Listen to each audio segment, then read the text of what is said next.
The great hall floated in the darkness of space, a massive structure built by hands that were not human. Inside, beings from 1,000 worlds sat in judgment. Some had scales, others had fur, and many had forms that human eyes struggled to understand. At the center of it all stood 3 humans, small and fragile compared to the giants around them. Captain Daewon Kim looked up at the circle of alien faces. His uniform was clean and pressed, but his face showed the lines of too many battles. Next to him stood Dr. Haeun Park, a woman with sharp eyes who held a data tablet close to her chest. On his other side was Myung-Sik Lee, a broad-shouldered man with oil stains still on his hands from working on the ship. The voice that spoke came from everywhere and nowhere. It belonged to High Chancellor Thex, a creature that looked like a walking collection of crystals. When it spoke, 1,000 smaller voices echoed within it. Humans of Earth, you stand accused of the greatest crime in galactic history. You have broken the sacred edict of preservation. You have weaponized quantum fold technology. For this crime, there is only one punishment. Your species will be erased from existence. The words hung in the air like a death sentence. Around the hall, alien delegates nodded their approval. Some looked pleased. Others looked sad but accepting. The law was ancient. The law was absolute. Daewon took a breath and stepped forward. His boots clicked on the crystal floor, the sound echoing in the massive space. With respect, Chancellor, we did not break your law. A wave of sound rippled through the hall, angry clicks, confused whistles, and deep rumbles of disbelief. Ambassador Velnoth rose from his seat. He was tall and covered in green scales, with eyes that could see in spectrums humans had no names for. Do not insult this council with lies, human. We have the evidence. Your ship, the Taiwan, crossed the forbidden threshold. Our sensors detected quantum fold signatures that should not exist.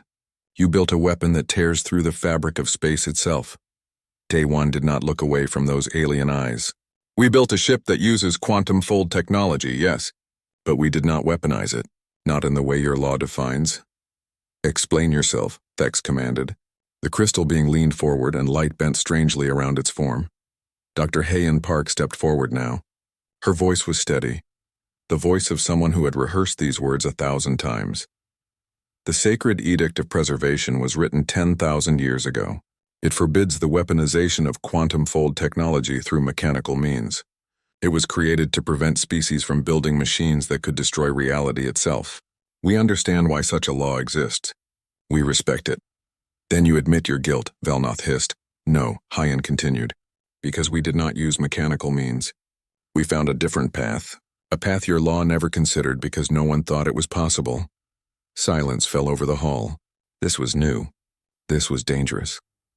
Myung-Sik Lee pulled up a hologram from his wrist device. It showed the design of the Taiwan, but it was unlike any ship the galaxy had ever seen. Where other vessels had engines and reactors, this one had something else. Something organic. 20 years ago, Myung-Sik explained in his rough, practical voice, we found ruins on Mars. Old ruins, older than your galactic assembly. The beings who built them had achieved quantum fold travel, but not through machines. They did it through biology, through minds connected directly to the quantum field. More sounds of disbelief echoed through the hall. A delegate from the far side, a floating sphere of energy, spoke up. Impossible. Such a connection would destroy any organic mind. We tested this path millennia ago. The subjects died within seconds. Human minds are different, Haeun said quietly. We don't know why. Perhaps it's something in how our brains developed. Perhaps it's random chance. But when we connected a human pilot to a biosynthetic quantum interface, they didn't die. They thrived. They became something new. Daewon could see the fear spreading through the hall now. Fear was more dangerous than anger. He had to move carefully. We brought documentation, he said. Technical specifications. Medical records. Neural mapping data. Everything you need to verify our claims. We did not weaponize quantum fold technology through mechanical means. Our pilots become symbiotic with the ship. They don't control it. They are it, and it is them. High Chancellor Thex was silent for a long moment. The crystal being seemed to pulse with internal light. If what you say is true, then you have found a loophole in sacred law. But this changes nothing. You have still achieved what should not be achieved. You have still threatened the cosmic balance. We haven't threatened anything, Daewon said, and now there was steel in his voice. We discovered something new. Something your laws didn't account for because it seemed impossible. That's not a crime. That's exploration. That's what intelligent beings do. Velnoth stood again, his tail lashing behind him. You speak boldly for a species that numbers only 20 billion. We could erase Earth with a single fleet. You could try, Myung-sik said simply. There was no threat in his voice, just a statement of fact. The tension in the room became thick enough to cut. Alien hands moved to weapons. Energy fields began to hum with power. They stood on the edge of something terrible. But Thex raised one crystalline limb. Enough. Human captain, your words are interesting. But words mean nothing without proof. You claim your technology is different. You claim it does not violate the spirit of our laws. Very well, you will prove this. How? Daewon asked. You will demonstrate your ship's capabilities. You will submit to our tests. And if you fail, if you cannot prove that you have truly found a new path, then Earth will burn. All of it. Every city, every human, every trace of your species will be removed from the universe. This is not negotiable. Heian's hand tightened on her tablet. Myung-sik's jaw clenched. But Daewon simply nodded. We accept your terms. When do we begin? Tomorrow, Thex said. We will take you to the Forbidden Expanse. There you will face a trial that has destroyed every ship that attempted it for the last 1,000 years. If your pilot succeeds, we will acknowledge your claim. If they fail, your species ends. The meeting dissolved after that. Guards escorted the 3 humans to a holding area. It was comfortable enough, with food and water and places to rest. But they were prisoners now. Prisoners who had bet the entire human race on a single demonstration. Myung-sik paced the room like a caged animal. We should have brought more support, more data, more proof. They wouldn't have listened, Heian said. She sat at a table, reviewing her notes for the 100th time. They're terrified. We represent change, and change means their power might shift. Daewon stood at the window looking out at the stars. Somewhere out there was Earth, home. 20 billion people going about their lives unaware that their existence hung by a thread. Jaewon is ready, he said quietly. He's the best pilot we have. If anyone can pass their test, it's him. And if he can't? Myung-sik asked. Daewon turned from the window. His face was calm, but his eyes burned with determination. Then we go down fighting. But we won't go down quiet. The whole galaxy will remember that humans don't surrender. Not to fear. Not to tradition. Not to impossible odds. Outside their window, the great ships of the Galactic Assembly hung in space like sleeping dragons. Tomorrow, those dragons would wake. Tomorrow, humanity would prove itself or die trying. The 3 humans settled in for a long night. They reviewed data, checked equipment, and sent encrypted messages back to Earth, just in case this was their last chance to say goodbye. But none of them slept. How could they? They had just wagered everything on a promise. On a belief that human ingenuity could overcome ancient law. In the darkness of space, the Taiwan waited. And inside that ship, Lieutenant Jaewon Choi prepared his mind for what was coming. He knew the stakes. He knew the cost. And he was ready to show the galaxy what humans could do when they refused to accept the word impossible. 20 years before Captain Daewon Kim stood trial before the Galactic Assembly, a young scientist named Bo-Ra Shin made a discovery that would change everything. She had been working on Mars, deep underground in tunnels that humans had only recently excavated. The red planet held secrets, and Bo-Ra had dedicated her life to uncovering them. She was thin and tired, with dust permanently settled into the creases of her clothes. But her eyes were bright with the kind of passion that kept her awake for days at a time. The ruins she found were not human. That much was obvious. The architecture was wrong, the materials impossible to date. But what caught her attention was a series of chambers deep beneath the Martian surface. Chambers that still hummed with power after millions of years. Professor Shin, you need to see this, her assistant called out. He was a young man named Dongwook, barely out of university, but sharp enough to recognize when something important appeared on their scanners. Bo-Ra rushed over, her boots kicking up ancient dust. The scanner showed something that should not exist. Quantum signatures. Not the violent, tearing kind that weapons produced. Something softer. Something that felt almost alive. She reached out to touch the wall of the chamber. It was warm, smooth, and when her fingers made contact, images flooded her mind. Not words, but pure concepts. Understanding without language. She saw beings that were not like any species in the galactic assembly. They were tall and graceful, with bodies that seemed to shift between solid and energy. They had mastered quantum fold travel not through massive engines or reality-tearing reactors, but through their own biology. Their nervous systems had evolved to interface directly with the quantum field itself. Bo-Ra pulled her hand back, gasping. Dongwook caught her before she fell. "What did you see?" he asked. "Everything," she whispered. "I saw how they did it, how they traveled between stars without ships, without destroying space itself. They became the journey." The discovery was immediately classified. Earth's government knew the implications.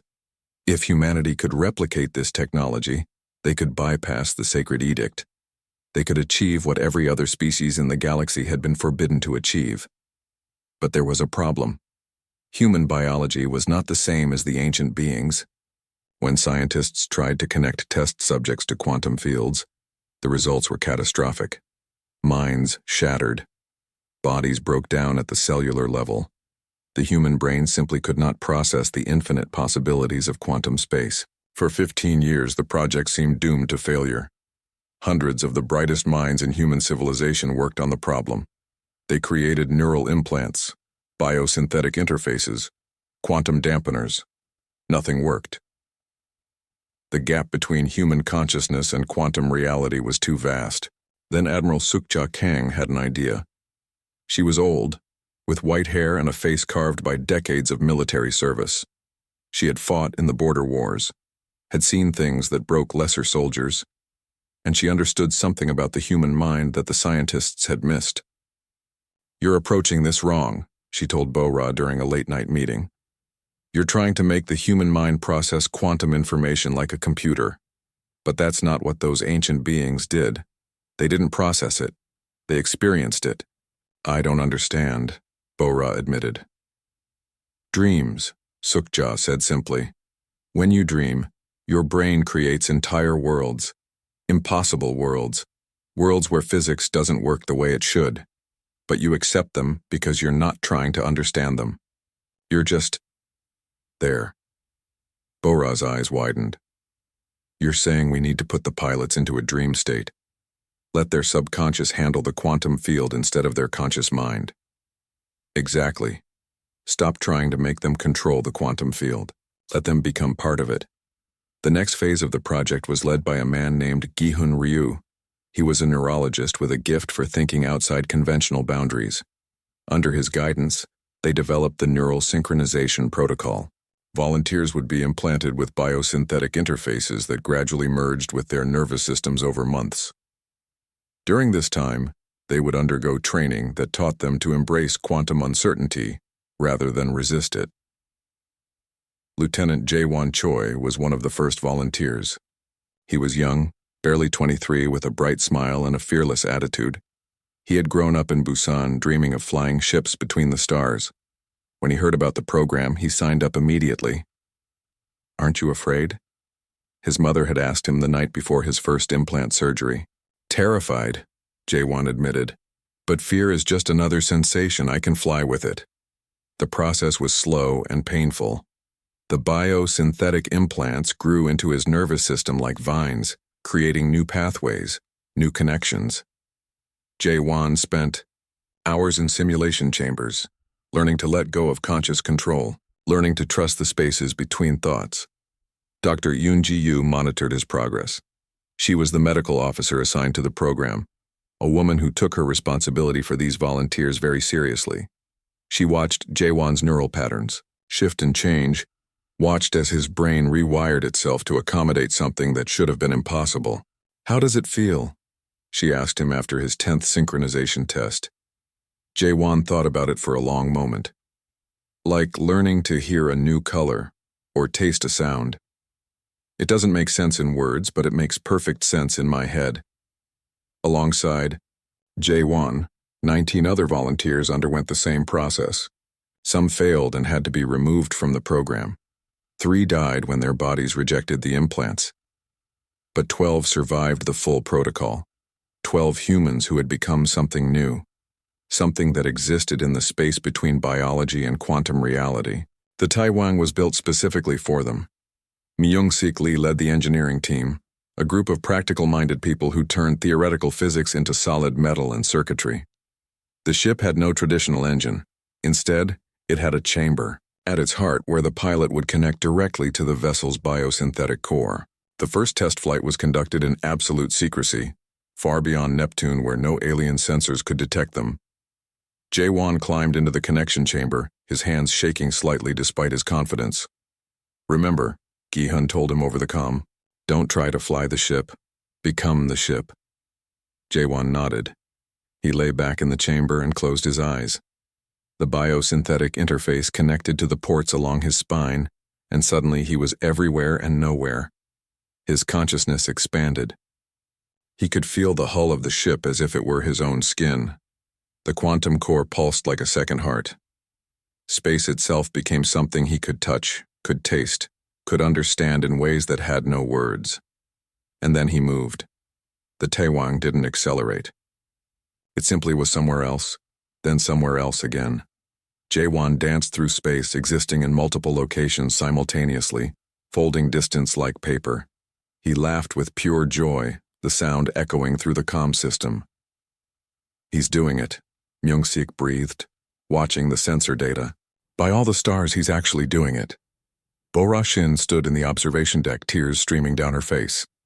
20 years of work, 20 years of failure and frustration. And now, a young pilot was proving that humans could achieve what the galaxy thought impossible. But Admiral Sukja Kang saw deeper. She watched the neural readouts, saw how Jae-won's brainwaves had synchronized with the quantum field. She saw the price he was paying. "How long can he sustain this?" she asked Yoonji. The doctor's face was troubled, unknown. His neural pathways are forming and reforming constantly. It's like his brain is trying to exist in all possible states at once. "Long term, I don't know if this is sustainable." "But it works." "Yes," Yoonji admitted. "It works." Over the next 5 years, the program expanded. More pilots were trained, more ships were built. Humanity kept the project hidden from the Galactic Assembly, knowing that revelation would mean war. They called it the Ghost Protocol, because the pilots and their ships moved like phantoms through space. Commander Sung-ho Baek was assigned to oversee the military integration of the technology. He was skeptical at first, a traditional officer who preferred solid engineering over what he called quantum mysticism. But after flying alongside the Taiwan on a training mission, he became a convert. "They're not piloting," he told Daewon after the mission. "They're dancing. I've never seen anything move like that." Daewon nodded. He had been given command of the program 3 years earlier, and he understood both its potential and its danger. These pilots were becoming something more than human, but they were also becoming fragile in ways that terrified him. He spent hours talking with Jae-won, getting to know the young man who had become the face of humanity's greatest achievement. They talked about home, about dreams, about what it meant to touch infinity. "Do you ever regret it?" Daewon asked him once. Jae-won smiled that bright smile of his. "Every day, and not once. It's both things at the same time, Captain. Just like quantum states, I can be happy and terrified, fulfilled and hollow, alive and dying. All of it together. That sounds exhausting." "It is," Jae-won admitted, "but it's also the most beautiful thing I've ever experienced." And then the day came when secrecy ended. An alien patrol detected quantum signatures near Jupiter. The Galactic Assembly demanded answers, and humanity had to make a choice: hide and be hunted, or reveal the truth and face judgment. The forbidden expanse looked like a wound in the fabric of space itself. Stars bent around it at strange angles, and light moved in ways that hurt to watch. This was where reality became uncertain, where the laws of physics grew soft and changeable. No sane pilot would willingly enter such a place.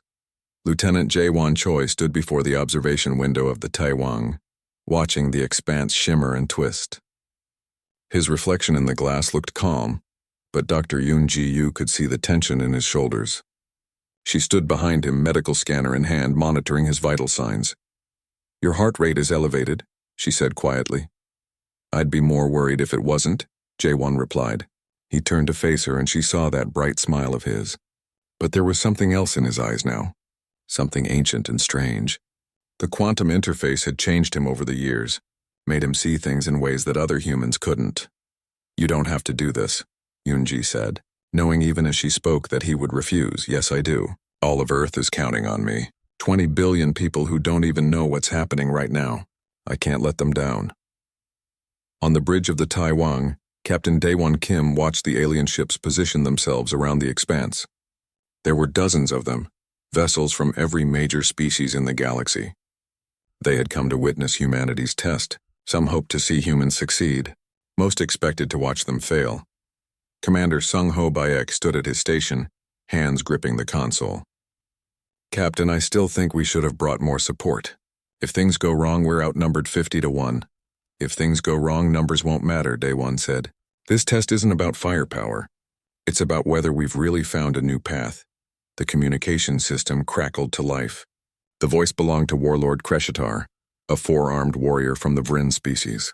The Vryn were known throughout the galaxy as the greatest pilots and warriors. If anyone would design a test to break human confidence, it would be them. Human vessel Taiwan. Kreshitar's voice rumbled like distant thunder. You claim your technology is different from forbidden weapons. You claim your pilot can interface with quantum reality itself. Very well. We have prepared a test that has destroyed every ship that attempted it for the last 3,000 years. It is called the Eternal Maze. A hologram appeared on the bridge, showing the structure of the test. Inside the Forbidden Expanse was a navigation course that existed in multiple dimensions simultaneously. The pilot would need to find a path through quantum probability fields, avoiding areas where reality collapsed entirely. Every decision would create branching timelines, and only one path led to survival. Every other choice led to being trapped forever in a quantum loop or being torn apart by dimensional stress. 3 hours is the current record, Kreshitar continued, held by Grand Navigator Thelvon of the Curix, who later died from the neural trauma. If your pilot completes this maze, we will acknowledge your claim. If not, Earth burns. Begin when ready. The transmission ended. Silence filled the bridge. Myung-sik Lee looked up from his engineering station. Jaewon, we can still refuse this. We can find another way. But Jaewon was already walking toward the connection chamber. No other way, he said simply. This is what we trained for. This is what I became for. Yunji followed him to the chamber, running last-minute medical checks. Your neural pathways are already showing stress. The quantum interface has been active for too long. You should rest before attempting this. No time for rest, Jaewon said. He climbed into the chamber, settling into the neural connection cradle. Besides, resting won't change what I've become. Might as well use it. She wanted to argue, wanted to pull him out of there and find some way to protect him. But she had known from the beginning that this moment would come. These pilots lived on borrowed time, their minds slowly merging with quantum infinity. All she could do was monitor him and hope.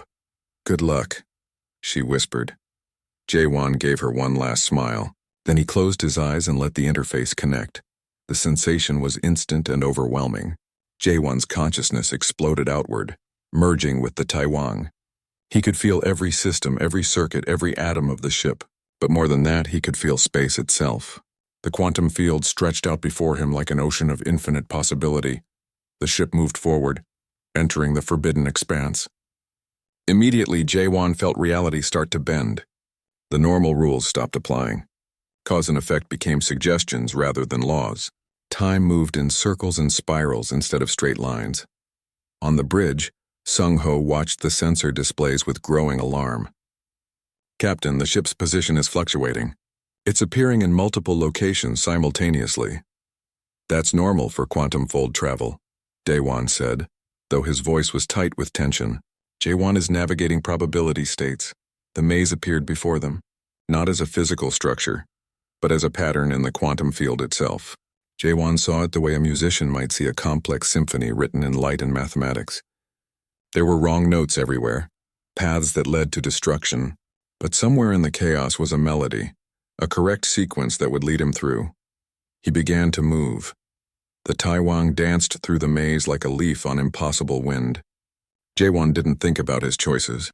Thinking was too slow, too limited. Instead, he let his expanded consciousness feel the probability waves, sensed the rightness or wrongness of each direction. Outside, the alien observers watched in stunned silence. The human ship moved in ways that violated every principle of navigation. It phased through solid matter. It existed in 5 places at once, then collapsed back to 1.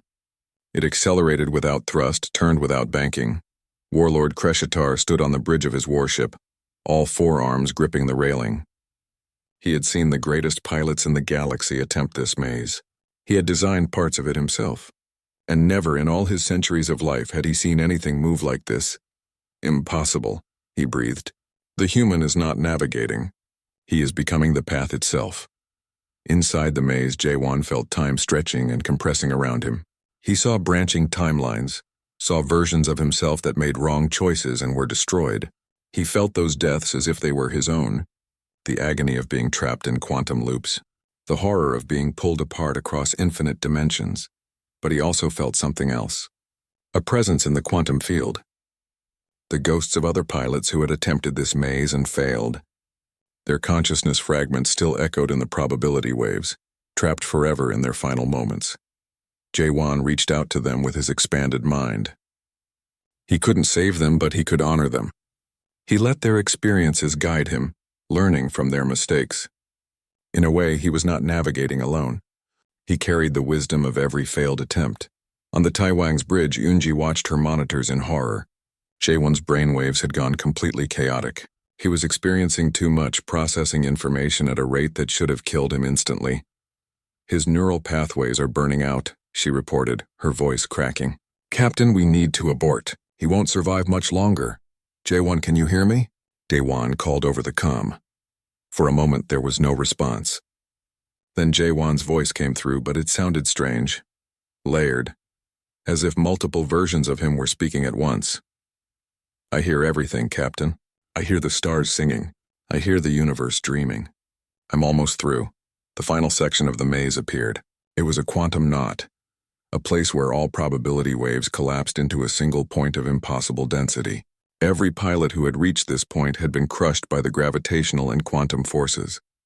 Jaewon looked at it with senses that were no longer entirely human. He understood now why others had failed. They had tried to push through, tried to force their way past the obstacle. But force was the wrong approach. Instead, Jaewon stopped resisting. He let go of his human need to control, to direct, to command. He simply existed in the quantum field, becoming part of it rather than fighting against it. And the knot unraveled. The Taiwang emerged from the forbidden expanse in a burst of light. Sensors showed 0 damage, all systems functioning. The ship was intact. 17 seconds had passed. 17 seconds for a test that had taken the previous record holder 3 hours.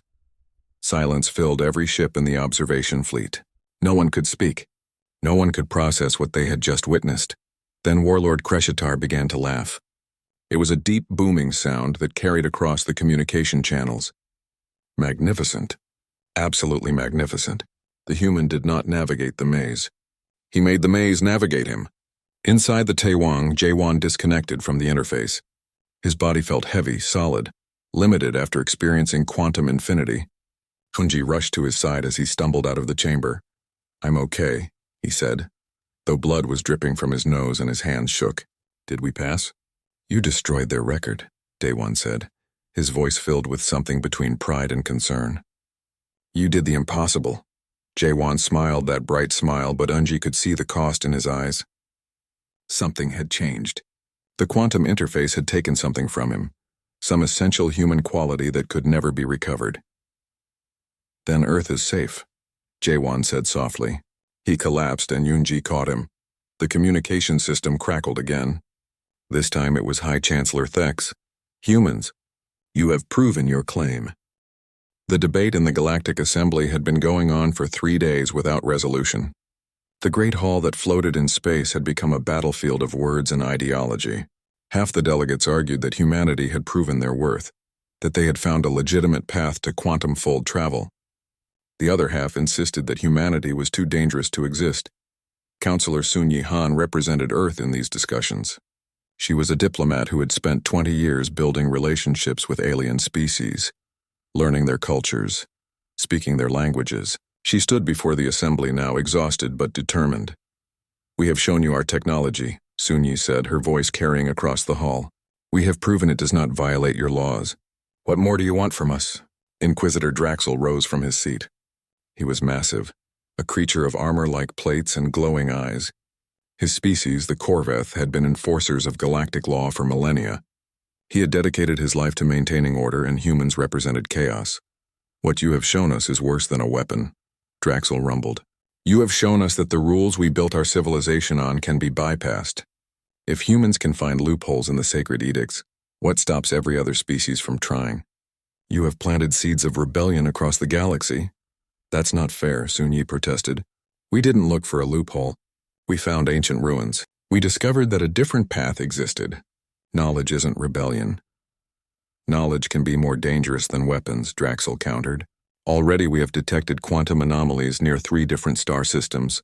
Species that were content with their limitations are now questioning them, all because you humans refuse to accept that some doors should remain closed."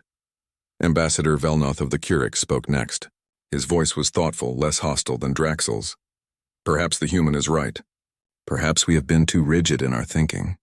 The ancient law was written to prevent catastrophe, yes, but if a new method exists that does not risk reality itself, should we not welcome it?"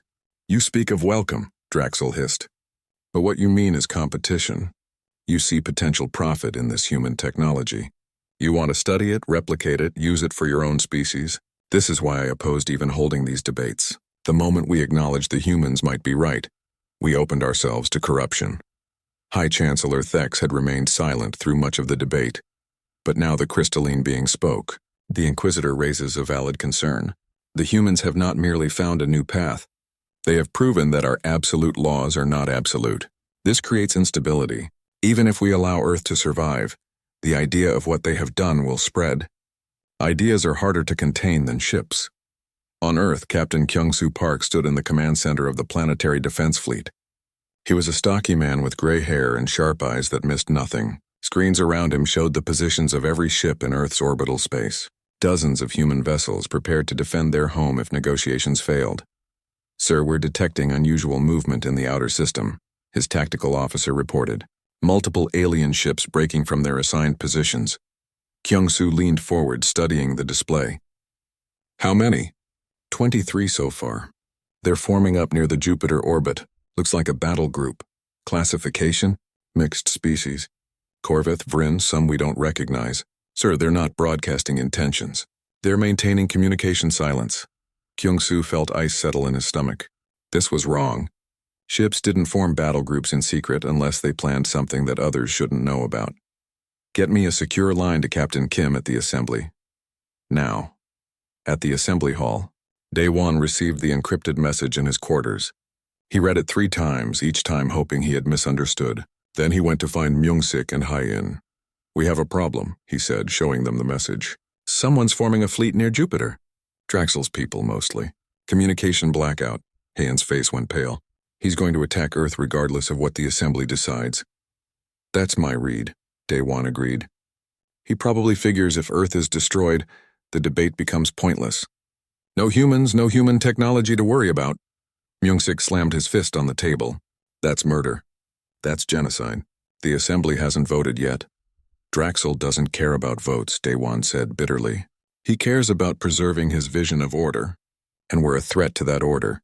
They tried to get word to Sunyi, but she was in closed session with the assembly. They tried to contact other sympathetic delegates, but communication channels were being monitored. Every attempt to warn someone resulted in static or blocked signals. They're jamming us," Hye-in realized. "Draxel must have supporters in the assembly's security. They're making sure we can't interfere." In the medical bay of the Taiwang, Dr. Yunji-Yu ran another scan on Jaewon. He had been unconscious for 2 days since completing the maze trial.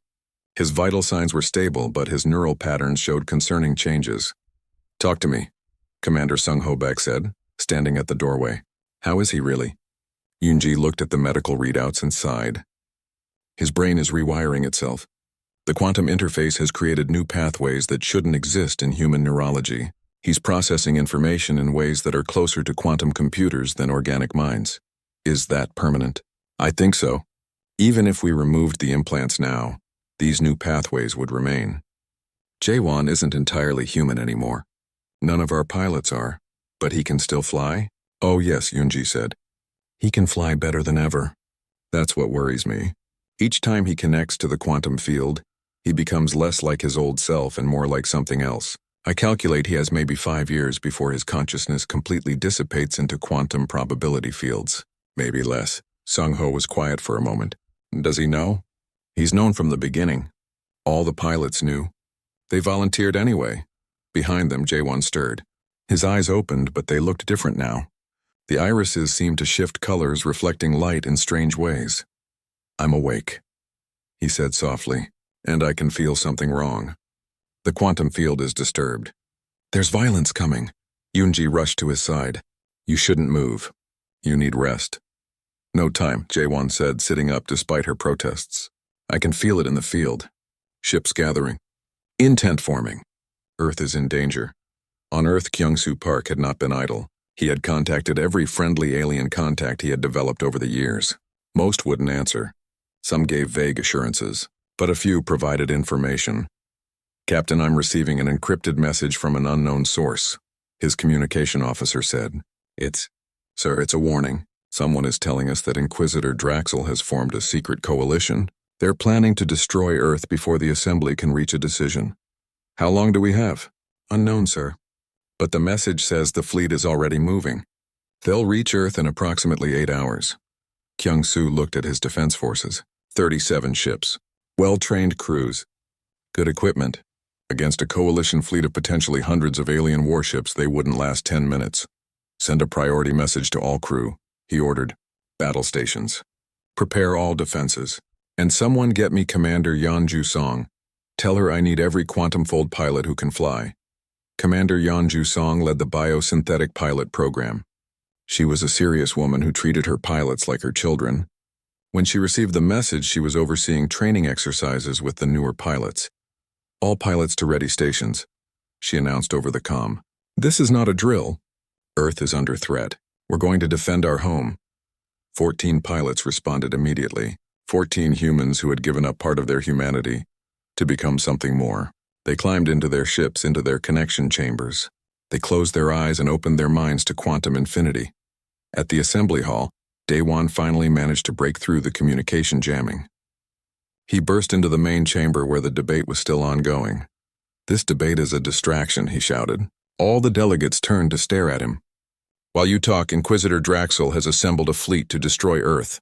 They're 8 hours away from my home planet. Chaos erupted. Delegates shouted accusations and denials. Draxel remained in his seat, calm and unmoved. The human lies, he said simply. But Velnoth stood. No, I have just received confirmation from my own sources. A fleet is indeed approaching Earth. Ships from several species all maintaining communication silence. This is an outrage, Sunyi cried. The Assembly has not reached a decision. This is an act of war. This is an act of preservation, Draxel said, standing now. His massive form towered over the others. I warned you that the humans represented chaos. I warned that their very existence threatened galactic order. You chose to debate while the threat grew, so I chose to act. You chose murder, Velnoth said coldly. I chose the survival of our civilization. Draxel countered. If the Assembly is too weak to make hard decisions, then individuals must act. History will judge me right. Thex's crystalline form pulsed with light. This action is not sanctioned by the Assembly. You have violated our most fundamental laws. I have enforced our most fundamental purpose, Draxel replied. But it matters little now. My fleet will reach Earth in less than 8 hours, by the time this Assembly passes any resolution. The fleet that approached Earth was the largest military force assembled in 3,000 years. 500 warships from a dozen species, all united by one purpose: eliminate humanity before their dangerous ideas could spread further. Inquisitor Draxel stood on the command deck of his flagship, watching Earth grow larger on the view screen. The blue planet looked peaceful, unaware of its coming doom. He felt no joy in what he was about to do, but he felt no regret either. This was necessity. This was preservation of order. All ships report ready, his tactical officer announced. Weapons charged. Shields at maximum. We can commence orbital bombardment on your command. Draxel nodded. When we enter weapons range, destroy all military installations first. Then population centers. Make it quick. They deserve that much dignity. On Earth, Captain Kyung-Soo Park stood in the command center, looking at a tactical display that showed overwhelming odds. His 37 ships were positioned in defensive formations around the planet. Against 500 alien warships, it was like trying to stop a tsunami with a paper wall. All civilian populations have been evacuated to underground shelters, his second officer reported. As many as we could fit, anyway. Estimates say we've got maybe 4 billion people in protected areas. And the other 16 billion? Kyung-Soo asked quietly. Praying, sir. Just like the rest of us, but Kyung-Soo wasn't praying. He was watching another display. One that showed 14 quantum fold signatures approaching from various locations around the solar system. Commander Yeonju Song and her pilots were converging on Earth. All pilots, this is Park, he said over the encrypted channel. Status report. Yeonju's voice came through calm and focused. All 14 ships operational. Pilots synchronized and ready. Sir, we've received permission to engage at will. Understood. Rules of engagement: protect Earth at all costs. Show them what humans can do. Among the 14 pilots, Jaewon floated in his connection chamber aboard the Taewang. His consciousness had already begun merging with the quantum field. He could feel his fellow pilots out there, their minds touching his across impossible distances. They were separate ships, separate people, but also somehow one thing, and he could feel the approaching fleet, 500 points of violent intent moving through space like a dark wave. This is going to hurt, he murmured to himself. Dr. Yoonji's voice crackled over the comm. Jaewon, your neural stress levels are already critical. You shouldn't even be flying, let alone engaging in combat. I know, Jaewon replied. But what choice do I have? Earth needs me. Humanity needs me. What good is a long life if I spend it watching my home burn? Before Yoonji could respond, the enemy fleet entered weapons range. Draxel gave the order. All ships open fire. 500 warships unleash their weapons simultaneously. Energy beams, missiles, plasma torpedoes, weapons from a dozen different species all converging on Earth's defensive positions. The sky above the planet lit up like a new sun, and then the quantum fold pilots moved. They didn't just intercept the attacks. They danced through them. 14 ships existing in multiple locations at once, phasing through solid matter, bending space around themselves. Jaewon felt his consciousness expand, felt himself become the void between targets.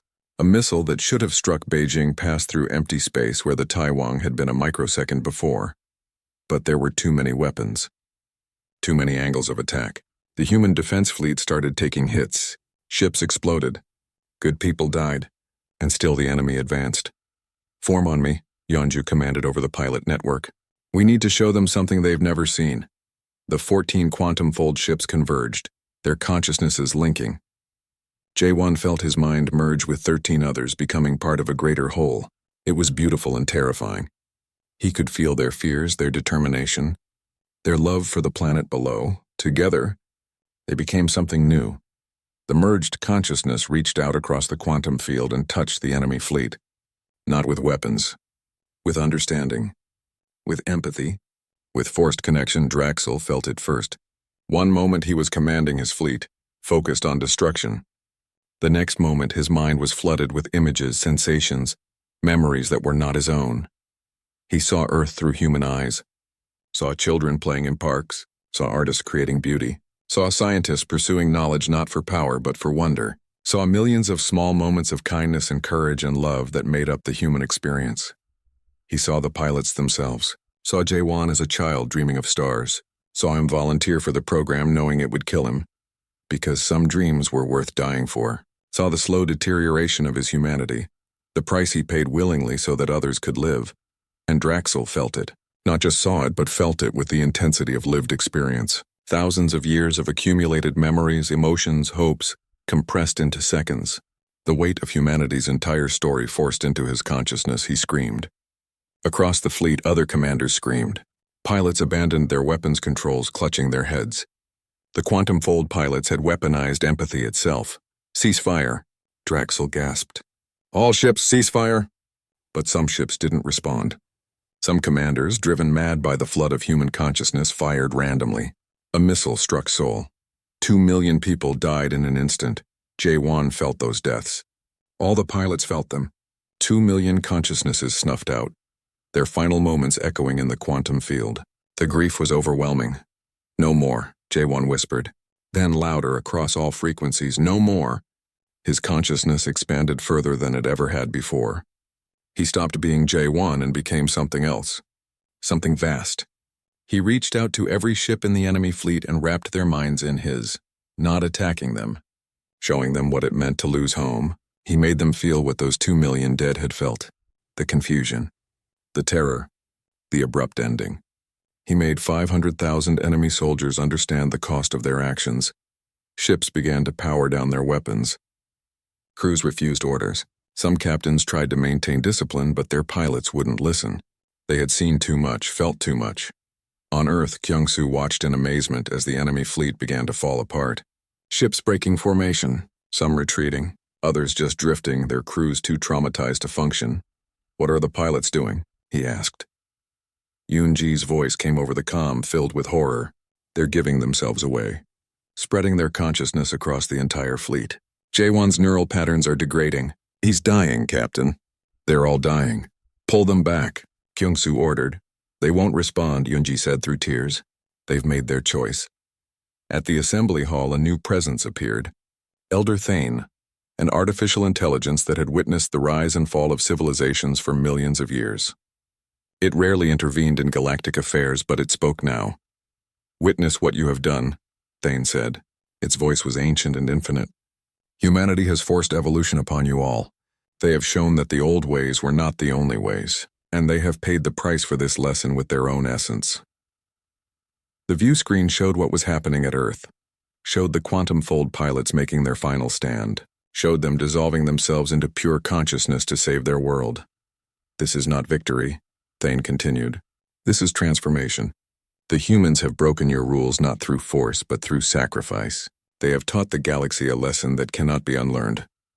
Draxel stood on his command deck, his forearms hanging limp at his sides. The human memories still echoed in his mind. He understood now what he had tried to destroy. Not weapons, not threats, but hope. The hope that things could be different, that the impossible could be achieved. "Recall all ships," he said quietly. "The attack is over." "Sir?" his tactical officer asked in confusion. "I said recall them. Send a message to Earth, tell them we surrender." At Earth, the 14 quantum fold ships hung in space, their pilots barely conscious. J1 felt himself dissolving, his human identity scattering into quantum probability. But he felt no fear. He had saved his world. He had shown the galaxy what humanity could do. "We did it," he whispered into the void. "We shattered their rules." His last thought before his consciousness completely dissipated was of his mother, back in Busan, probably tending her garden. He hoped someone would tell her he died well.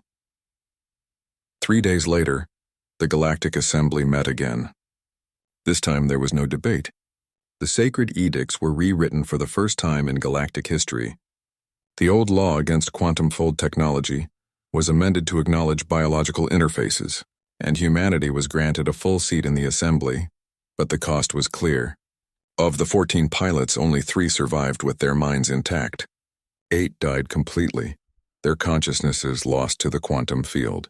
3, including J1, existed in a strange state between life and death, their minds scattered across space like echoes.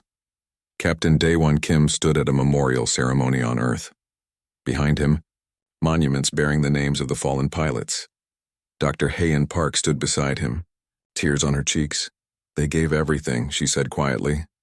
"Yes," Daewon agreed, "but they also showed the galaxy what we are. Not conquerors, not threats, but beings willing to sacrifice ourselves for something greater." Around the galaxy, things changed.